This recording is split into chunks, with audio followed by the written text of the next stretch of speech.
Alright, so we're going to do here another demonstration for you of my free energy device, and I've got kind of a close-up of it today, and that is so that you can pay particular attention to the meters here.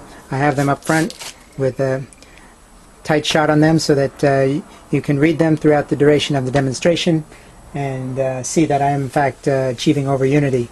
The meter here on the left will show the amount of power being consumed by the system.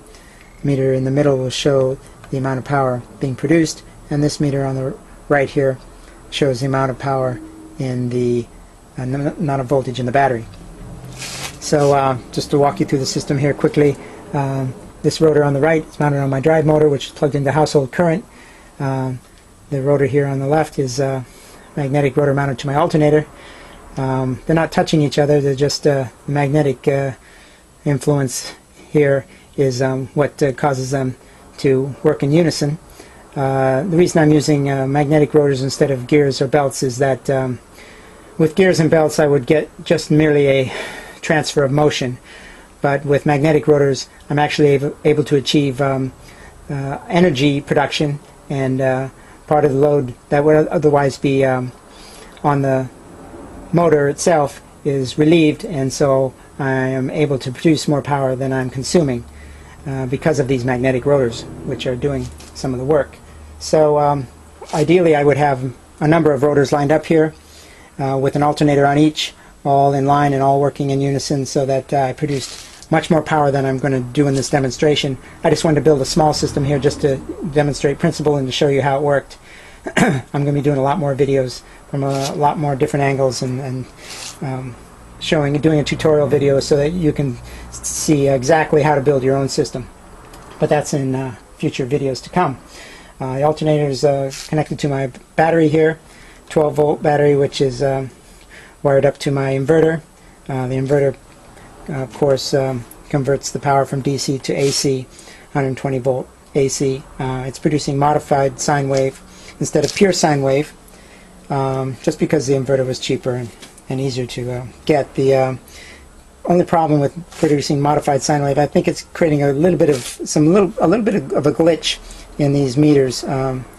So you might see the overall wattage jump around a bit, but I think for the purposes of this video, it's going to be good enough to demonstrate what we're trying to demonstrate.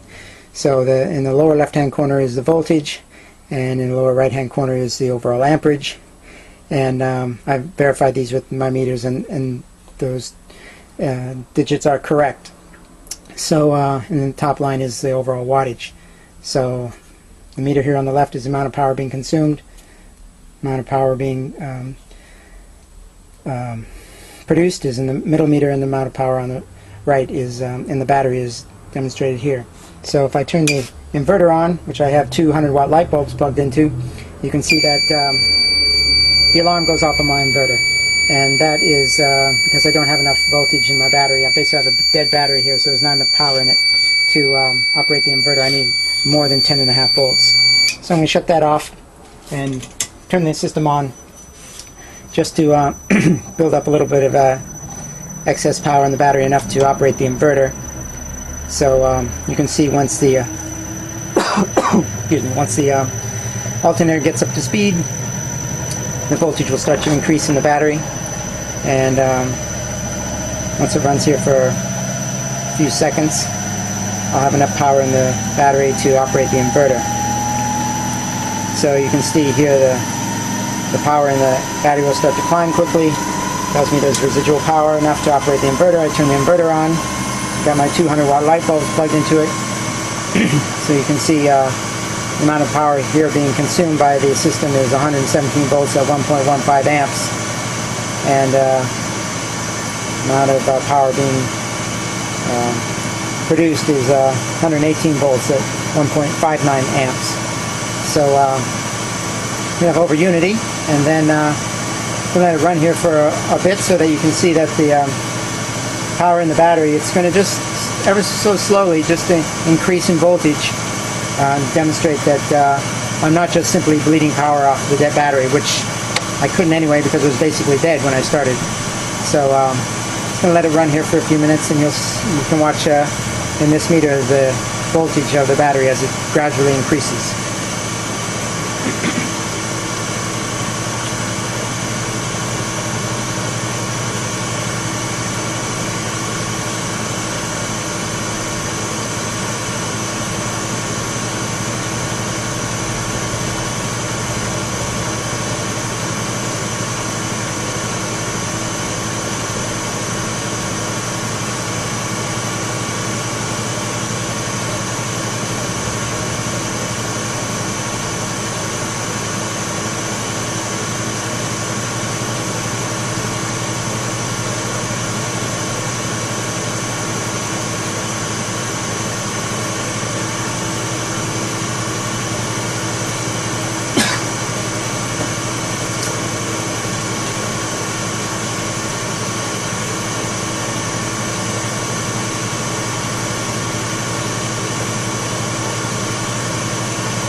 Alright, so I think we've let it run here long enough. You can see that the amount of power is being produced is greater than the amount of power being consumed, and I'm slowly building up power in the battery.